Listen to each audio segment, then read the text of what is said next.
Hello. आज हम लोग पतले उत्तल लेंस का सूत्र पढ़ते हैं जब उसके दोनों ओर माध्यम अलग अलग हो। तो यहाँ पर लिख देंगे कि माना एक उत्तल लेंस यल है जिसकी मोटाई स्मॉल टी है। इसके दोनों ओर माध्यम भिन्न है। माना उत्तल लेंस के पदार्थ का निरपेक्ष अपवर्तनांक n2 है, बाईं ओर के माध्यम का निरपेक्ष अपवर्तनांक n1 है और दाईं ओर के माध्यम का निरपेक्ष अपवर्तनांक n3 है। तो इस प्रकार दोनों ओर के माध्यमों का निरपेक्ष अपवर्तनांक अलग अलग ले लेंगे।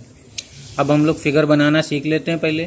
तो ये उत्तल लेंस हो गया, ये मुख्य अक्ष हो गई, इसके बिंदुनुमा वस्तु मुख्य अक्ष पर रखी है। ओ से प्रकाश किरण गोली पृष्ठ के लेंस के पहले गोली पृष्ठ के बिंदु ए पर टकराती है।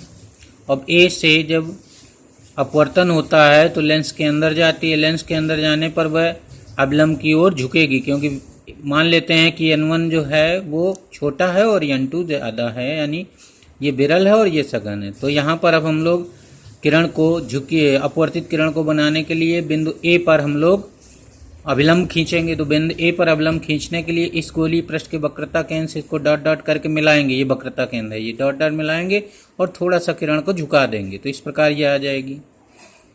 अब ये अगर किरण हम इसको बैक करें पीछे तो यहाँ पर आई डैश पर जाएगी, ये आई डैश हो जाएगा। तो आई डैश जो है दूसरे गोली पृष्ठ के लिए आभासी वस्तु का कार्य करेगा।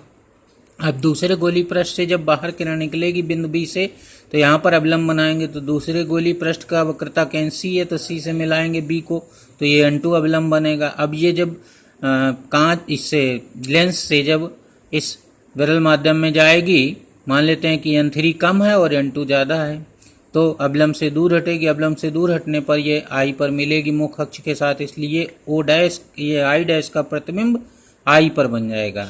इस प्रकार लेंस द्वारा ओ का प्रतिबिंब आई पर बन जाएगा।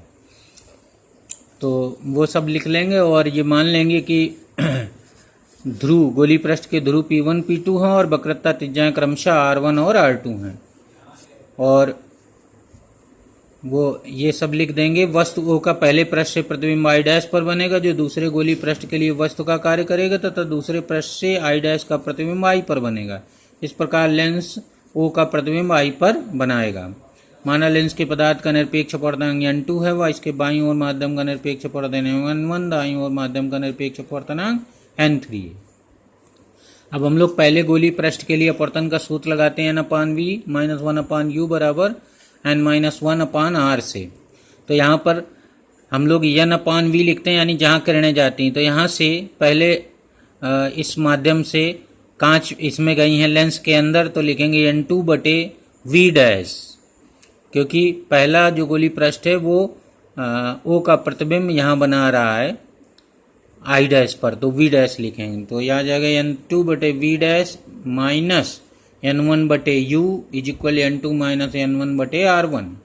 और दूसरे गोली पृष्ठ के लिए लिखेंगे। अब हम लोग दूसरे गोली पृष्ठ में से जब अपवर्तन होता है, प्रकाश किरणें n3 वाले माध्यम में जाती हैं, तो n3 को पहले लिखेंगे, n3/v लिखा जाएगा।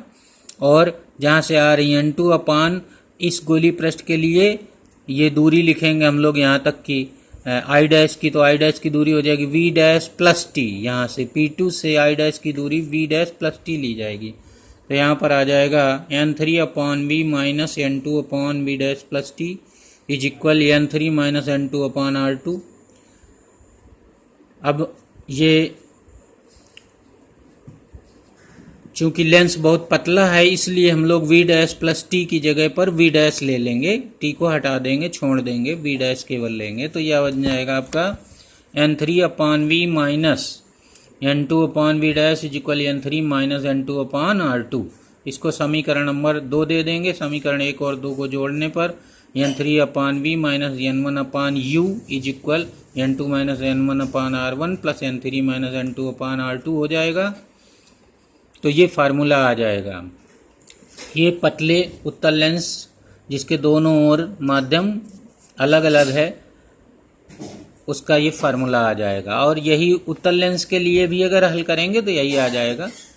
अब यहाँ पर ये मान लिया जाए कि यदि लेंस के दोनों ओर माध्यम समान है, तो यहाँ पर n1 और n3 बराबर हो जाएंगे, दोनों के निरपेक्ष अपूर्णांक सेम होंगे, तो यहाँ पर हम लोग n3 की जगह n1 लिख सकते हैं। तो यहाँ पर n1 अपान v माइनस n1 अपान u हो जाएगा और n2 माइनस n1 अपान r1 plus n1 minus n2 अपान r2। तो ये फिर से 1 अपान n1 से भाग दे देंगे, तो ये 1 अपान v माइनस 1 अपान u बराबर आ जाएगा n2 अपान n1 माइनस 1 अपान r1 प्लस 1 माइनस n2 अपान n1। अब यहाँ पर n2 अपान n1 कामन ले लें -1, तो ये आ जाएगा 1 अपान r1, ये माइनस 1 अपान r2 हो जाएगा। इसको समीकरण नंबर 4 दे देंगे। अब अगर ये मान लिया जाए कि पहले माध्यम के सापेक्ष लेंस के पदार्थ का अपवर्तनांक n है, तो n बराबर लिखा जाएगा n2 बटे n1। तो यहाँ पर n2 बटे n1 की जगह पर हम लोग n लिख देंगे, n2 बटे n1 की जगह n। तो ये फार्मूला बन जाएगा 1 upon V minus 1 upon you बराबर n माइनस 1 अपान r1 माइनस 1 अपान r2, जो कि पहले पढ़ चुके हैं हम लोग। यदि किरणें अनंत से आ रही हों, तो अनंत से किरणें आने के लिए मतलब मुख्य फोकस की बात की जा रही है, अर्थात अनंत पर रखी वस्तु के लिए हो जाएगा u बराबर अनंत और v बराबर f। तो यहाँ फार्मूला बन जाएगा 1 अपान f बराबर n माइनस 1 अपान r1 माइनस 1 अपान r2, फिर से वही हो जाएगा। तुलना करने पर हमें मिल जाएगा 1 upon V minus 1 upon U equal 1 upon F. इस समीकरण को पहले भी बता चुके हैं, लेंस का गॉसियन रूप कहा जाता है।